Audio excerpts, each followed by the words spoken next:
नमस्कार, स्वागत है आप सभी का हिस्ट्री 360 चैनल पे। मैं रवि कुलरिया राजस्थान से। आज के इस वीडियो में मैं रिव्यू करूंगा इतिहास के प्रश्नों की इस किताब का, जिसको लिखा है उग्रसेन सिहाग, असिस्टेंट प्रोफेसर इतिहास के हैं ये। और इसमें आपको जो स्कूल व्याख्याता के पुराने 6 पेपर हुए हैं, असिस्टेंट प्रोफेसर के जो पुराने 8 पेपर हुए हैं, क्योंकि उसमें 2 पेपर फर्स्ट और सेकंड में आता है ये, और सेट के जो प्रश्न पत्र हुए हैं, इनका सभी का व्याख्या सहित हल दिया गया है और इनको आपके पार्ट वाइज, टॉपिक वाइज बांटकर और उनकी व्याख्या सहित प्रस्तुत किया गया है। तकरीबन 2450 प्लस प्रश्न इसके अंदर दिए गए हैं, जैसा कि इन्होंने यहाँ पे मेंशन किया है। पेज संख्या की बात करूँ तो इसके अंदर आपको 411 पेज मिलते हैं और इसकी फ़ॉन्ट साइज बड़ी है, किसी प्रकार की कोई दिक्कत पड़ने में नहीं है। पेपर क्वालिटी भी इसकी अच्छी है। अब हम इसके कंटेंट की बात कर लेते हैं। MRP की मैं बात करूँ तो 470 इसका MRP है और ये मार्केट में मिल रही होगी मेरे हिसाब से 350 रुपये के आसपास। अभी मैं एग्जैक्ट नहीं बता सकता कि इसका क्या प्राइस है अलग अलग इलाकों में, लेकिन ये मेरे हिसाब से 10% 20% इस प्रकार के डिस्काउंट पे ये मिलती होगी किताब, तो आप इसका अनुमान लगा सकते हैं। 20% पे भी मिलती होगी तो 90 रुपये हम इसमें घटा दें, 380, हाँ ये 350 रुपये के आसपास, 350 से 400 रुपये के आसपास कहीं आपको मिलती होगी मार्केट में। अलग अलग इलाकों में देखिए प्राइस अलग अलग लेते हैं। छोटे शहरों में जहाँ एक ही दुकान होती है वहाँ ज़्यादा ले लेते हैं। सूरतगढ़ में आप देखोगे तो वहाँ आपको बिल्कुल कम मिल जाएगा, जयपुर में कम मिल जाएगा, जोधपुर में कम मिल जाएगा, तो वो अलग अलग डिपेंड करता है। MRP मैं कहूँगा कि इसकी इनको थोड़ी सी कम रखनी चाहिए थी, क्योंकि पुराने प्रश्नों की किताब है और जिस प्रकार का पेपर क्वालिटी है, और अच्छा है पेपर क्वालिटी, लेकिन थोड़ी सी इसको मार्केट के रेट के हिसाब से रखते तो ये ज़्यादा बेहतर होता। इसमें देखिए प्राचीन भारत के इतिहास के टॉपिक इस प्रकार दिए गए हैं: मध्यकालीन भारत का इतिहास, आधुनिक भारत का इतिहास, विश्व इतिहास, राजस्थान का इतिहास। इस प्रकार से इसको 5 पार्ट में बांटा है इन्होंने और इसमें अच्छी व्याख्याएं दी हैं इन्होंने। हालांकि व्याख्याओं का सोर्स नहीं है, लेकिन व्याख्याएं अच्छी दी हैं। और जो भी पेपर हुए हैं असिस्टेंट प्रोफेसर के, फर्स्ट ग्रेड के और सेट के, उनको इसके अंदर टॉपिक वाइज इन्होंने बांटने का प्रयास किया है। तो मैं इसको आपके कुछ टॉपिक दिखाऊंगा, कौन सा प्रश्न RPSC ने डिलीट किया है, क्यों डिलीट किया है, उसकी क्या व्याख्या हो सकती है, वो सब इन्होंने यहाँ पर मेंशन किया है। जो भी आपको पुराने पेपर हैं वो टॉपिक वाइज चाहिए तो इसके अंदर दिए गए हैं। अब इसकी कुछ अच्छाइयों की बात कर लेते हैं, फिर कमियों की बात करेंगे। ऐसे काफ़ी सारे क्वेश्चन बैंक आते हैं, जैसे एक ये आता था, सस्ता सा प्रश्न बैंक है, लगभग 125 रुपये के आसपास का आ जाता है। इसमें आपको पेपर मिलते हैं। अभी इस साल वाला मिला के इन्होंने कोई नया निकाला है तो मुझे पता नहीं तो ये 2024 में जो असिस्टेंट प्रोफेसर का एग्जाम हुआ था वहाँ तक के प्रश्न इसमें च्यवन प्रकाशन वाले में डाले हुए हैं।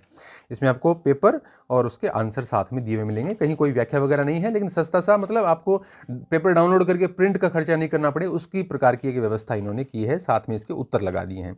तो इस प्रकार का चाहिए तो आप ऐसा ले सकते हैं, सस्ता सा आपको पुराने पेपर इसके अंदर दिख जाएंगे। इसके अंदर आपको क्या है, व्याख्या मिलती है और इसको टॉपिक वाइज बांटा गया है, वो टॉपिक वाइज बांटा हुआ नहीं है। अब इसके मैं कुछ टॉपिक आपको दिखा देता हूँ। अब इसमें देखिए कुछ एक मैं आगे कुछ मेंशन करूँगा। भाई एक इन्होंने अलग अलग बांट दिया और सारे पेपर आपको मिल जाते हैं टॉपिक वाइज, ये एक अच्छी बात है। अब इसकी कुछ कमियों की मैं बात करूं तो जैसे इन्होंने जो टॉपिक बांटे हैं उसके अंदर प्रश्नों का जो वितरण है वो टॉपिक के अनुसार थोड़ा थोड़ा गड़बड़ लगा मुझे कुछ स्थानों पे। जैसे मैं उदाहरण के तौर पर आपको दिखाऊं, जैसे मैं आधुनिक भारत में चलता हूं यहाँ से, क्योंकि मध्यकाल वगैरह में इतनी दिक्कत नहीं आती है, आधुनिक में टॉपिक में थोड़ा सा दिक्कत आ जाती है उसमें छांटने में, क्योंकि ये किताब जिस प्रकार से फर्स्ट ग्रेड और असिस्टेंट प्रोफेसर के लिए लिखी गई है तो विद्यार्थियों को थोड़ी कुछ समस्या क्या आ सकती है मैं आपको बताता हूँ। जैसे ये क्षेत्रीय शक्तियों का उदय है, आधुनिक भारत के इतिहास का टॉपिक है ये, क्षेत्रीय शक्तियों का उदय। लेकिन इन्होंने यहाँ पे देखिए विजयनगर, जौनपुर, विजयनगर, ये देखिए तालीकोटा का युद्ध विजयनगर वाला, ये देखिए यहाँ पर इसमें सिखों वाला प्रश्न दे दिया इन्होंने एक, ये देखिए ये चंडीदावार, ये सिखों वाला डाल दिया। यहाँ पे बहमनी आ गया, फिर तुलू आ गया, विजयनगर आ गया। मतलब ये मुझे समझ नहीं आया कि ये टॉपिक इन्होंने इस प्रकार से इसमें ये क्वेश्चन क्यों डाले हैं बहुत सारे। जैसे जौनपुर के क्वेश्चन और विजयनगर के क्वेश्चन और ये क्वेश्चन, ये मध्यकाल का पार्ट है, ये क्षेत्रीय शक्तियों का उदय टॉपिक नहीं है। ये जो प्रश्न आप ज़्यादातर इसमें लिखे हुए हैं वो प्रश्न हैं आपके प्रांतीय राज्यों के, जो कि मध्यकाल का पार्ट है। और वो जो प्रांतीय राज्य हैं, जैसे ये विजयनगर वाला, ये आपके फर्स्ट ग्रेड में है नहीं, ये आपके असिस्टेंट प्रोफेसर में काम आ जाते हैं। लेकिन इसमें क्षेत्रीय शक्तियों का उदय टॉपिक यदि विद्यार्थी फर्स्ट ग्रेड का देखेगा तो उसको कन्फ्यूजन हो जाएगा कि ये मेरे इसमें इस प्रकार से आ गए। तो यदि विद्यार्थी पूर्णतः अवेयर नहीं है अपने सिलेबस के प्रति तो थोड़ा सा उसको कन्फ्यूजन हो सकता है, क्योंकि ये टॉपिक क्षेत्रीय शक्तियों का उदय आपने हेडिंग लिखी है, ये टॉपिक के प्रश्न नीचे नहीं हैं, ये प्रांतीय राज्यों के प्रश्न हैं जो इसके अंदर डाल दिए गए हैं। जबकि क्षेत्रीय शक्तियों के उदय से संबंधित ज़्यादातर जो प्रश्न हैं वो इसमें औपनिवेशिक शासन की स्थापना और ब्रिटिश सर्वोच्चता का विकास में इन्होंने डाले हुए हैं। जैसे आप यहाँ पे देखेंगे काफ़ी सारे प्रश्न, और इसी में वो प्रश्न डाल दिए गए हैं जो कि यूरोपियों के आगमन से संबंधित हैं। यूरोपियों के आगमन का टॉपिक अलग टॉपिक है और जो कि असिस्टेंट प्रोफेसर में आता है, और फर्स्ट ग्रेड में यूरोपियों के आगमन का पूरा पार्ट नहीं है और वो इसके अंदर डाल दिया है। तो विद्यार्थियों को थोड़ा सा ये कन्फ्यूजन रहेगा कि उनको छोड़ना, ये सीखना पड़ेगा, पहले काटने पड़ेंगे कि ये क्वेश्चन मेरे इसके अंदर नहीं आते सिलेबस के अंदर। तो वो आप इसमें क्या कर सकते थे आप कि इसमें आप जो यूरोपियों का आगमन है वो अलग कर सकते थे, क्षेत्रीय शक्तियों का उदय थोड़ा सा ठीक कर सकते थे। तो ये मेरे को थोड़ा सा इस किताब के अंदर कहीं कहीं इशू लग रहा है कि आपने प्रश्नों को बांटा तो है, लेकिन उन प्रश्नों को आपने ठीक तरीके से नहीं बांटा। कुछ क्वेश्चन है वो दूसरे टॉपिक्स में जा रहे हैं। जैसे यहाँ पे ये टॉपिक है 1857 का विद्रोह और जनजातीय आंदोलन, इन टॉपिक को अलग किया जाना चाहिए था। मैं इसका कारण बताता हूँ कि 1857 का विद्रोह है वो आपके फर्स्ट ग्रेड में भी है, असिस्टेंट प्रोफेसर में भी है, लेकिन जो जनजातीय आंदोलन है वो फर्स्ट ग्रेड में नहीं है, असिस्टेंट प्रोफेसर में है। अब इसको पढ़ते समय विद्यार्थियों को फिर ये ध्यान में रखना पड़ेगा कि जनजातीय आंदोलन के कौन से हैं वो मुझे छोड़ने पड़ेंगे जब मैं फर्स्ट ग्रेड की तैयारी कर रहा हूँ। तो ये एक थोड़ा सा इशू मुझे इस किताब के अंदर लगा। बाकी इसकी व्याख्या और प्रश्न जिस प्रकार से दिए हैं, ये मैनेज किए हैं, वो अच्छा काम एक हो सकता था विद्यार्थियों के पक्ष में। ये ब्रिटिश शासन का आर्थिक प्रभाव है। तो बाकी इसमें व्याख्या में, प्रश्नों में छांट के दिया है, बहुत सारे पेपर इन्होंने संकलित किए हैं, काफ़ी मेहनत की है, उसमें किसी प्रकार की कोई दो राय नहीं है।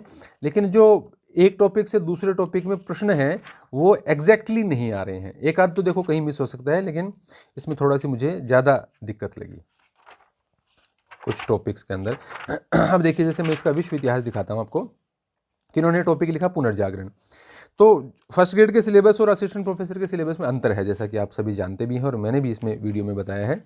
तो यहाँ पे आपने पुनर्जागरण, धर्म सुधार आंदोलन, अब इसके साथ में जो भौगोलिक खोजें हैं, अब भौगोलिक खोजों के 2-5 जो प्रश्न रिलेट करते हैं पुनर्जागरण से, वो तो उसके अंदर डाले जा सकते हैं, लेकिन पूरा ही आप भौगोलिक खोज है वो पुनर्जागरण के अंदर डालने की कोशिश करेंगे तो फर्स्ट ग्रेड के विद्यार्थियों को उसमें दिक्कत आएगी। फिर धर्म सुधार आंदोलन, औद्योगिक क्रांति, ये है, इसमें कई वाणिज्यवाद है, कहीं फिर वो राष्ट्रवाद वाले टॉपिक हैं, कुछ और टॉपिक हैं, जैसे शीत युद्ध, ये तो अलग हो गया असिस्टेंट प्रोफेसर का, 15 तक के ऊपर के इसमें हो गया। प्राचीन विश्व की सभ्यताएं, ये उसमें आता है, संस्कृत शिक्षा वाले में अलग टॉपिक है, इन्होंने अलग करके ठीक कर दिया। लेकिन इसी के अंदर कुछ और टॉपिक हैं जो असिस्टेंट प्रोफेसर के एग्जाम में आते हैं लेकिन फर्स्ट ग्रेड में नहीं है, वो उसके क्वेश्चन इसके अंदर बीच बीच में कहीं पे डाल दिए जो कि थोड़ी सी दिक्कत देते हैं। मैं आपको एग्जांपल देता हूँ। जैसे यहाँ पर ये वाणिज्यवाद का क्वेश्चन है, ये पुनर्जागरण में आ गया। वाणिज्यवाद टॉपिक है वो असिस्टेंट प्रोफेसर में काम आ सकता है, फर्स्ट ग्रेड में नहीं। अब ये देखिए, रॉबर्ट फुल्टन, फर्डिनेंड लेसेप, ये जॉन की ये फ्लाइंग शटल, ये आपका औद्योगिक क्रांति का प्रश्न है, ये पुनर्जागरण में नहीं डालना चाहिए था। इसी प्रकार से मैं आपको और दिखा सकता हूँ। देखिए, ये प्रारब्धवाद, ये देखिए जॉन कॉलिन वाला, ये आप अगला टॉपिक धर्म सुधार है उसके अंदर डालिए।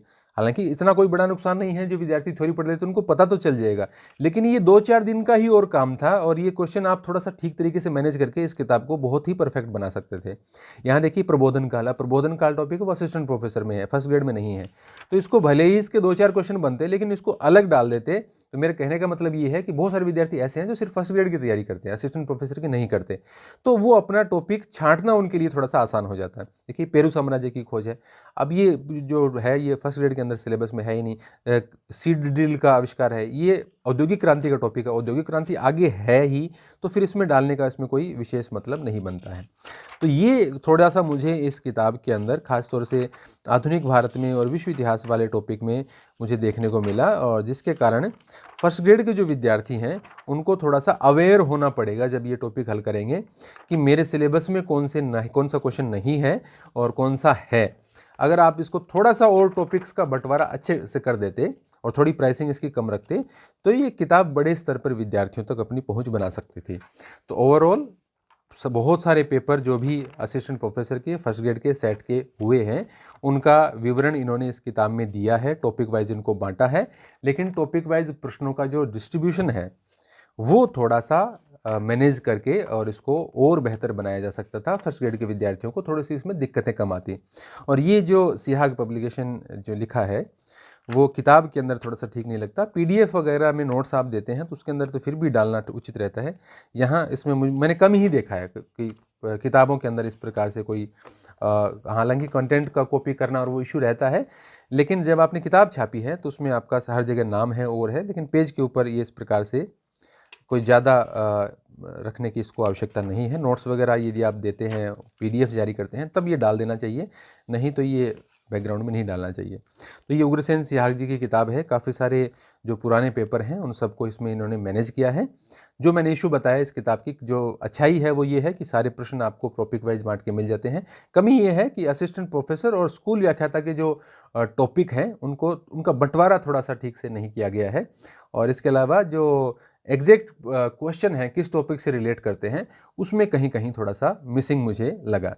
तो ये किताब थी उग्रसेन सिहाग जी की। आपको ये रिव्यू कैसा लगा है कमेंट करके जरूर बताएं। नए हैं तो हमारे चैनल को सब्सक्राइब कर लें। धन्यवाद।